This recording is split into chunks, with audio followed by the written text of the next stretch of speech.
Have you ever wondered, how can I eat foods I love and be healthy? It's not as hard as you might think.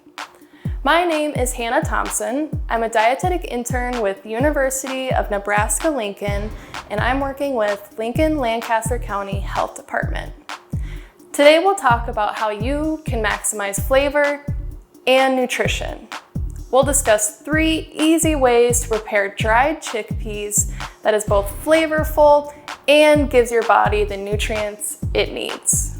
When we're choosing foods we love, there are a few nutrients that we want to pay special attention to. Iron is one of those key nutrients. Iron is so important because it helps carry oxygen in our blood, and that allows us to be active and energetic.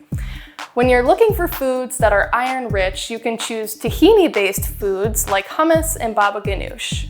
Hummus is a great source of magnesium, potassium, choline, vitamin C and E, and fiber. All of these nutrients are incredibly important for your health. Fiber is also especially important. It helps your meals feel more satisfying and helps you feeling full longer after your meals.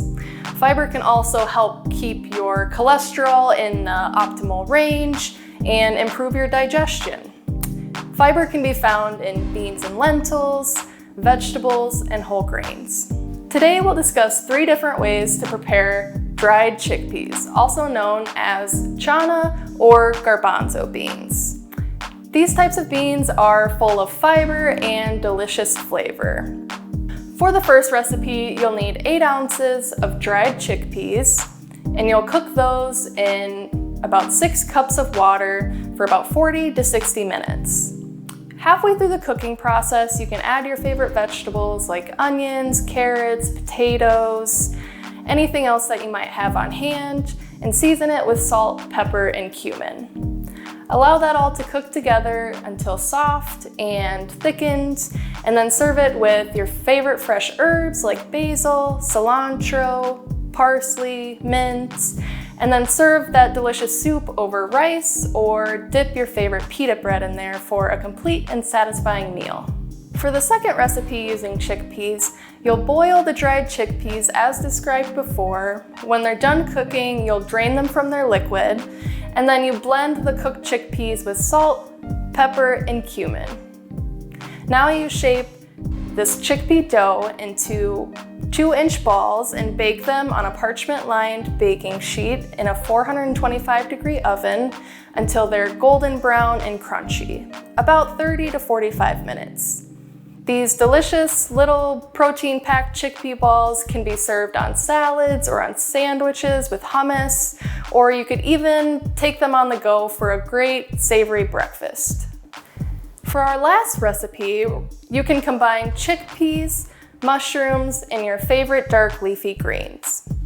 You can start out by cooking the chickpeas as we've described before, and just make sure that you save about half of the cooking liquid. And then in a different pan, saute some garlic and olive oil, add in your mushrooms, and season them with salt and pepper. Allow these to cook down maybe 5-7 minutes until they're brown and have released some of their juices. Then you can stir in your favorite green leafy vegetable. So that might be spinach, kale, Swiss chard, collard greens, anything that you like to eat. Allow the mushrooms and the greens to cook together until the flavors have blended. The last thing you're gonna do is combine the greens and the mushrooms with the cooked chickpeas and allow those flavors to blend together, and season again with salt, pepper, and olive oil. Then you can serve this delicious, flavorful, nutrient-dense combination over rice or another whole grain like bulgur or quinoa. I hope with these 3 easy, delicious recipes, you feel more confident in choosing delicious foods that also help you meet your nutrient needs. Thank you for watching.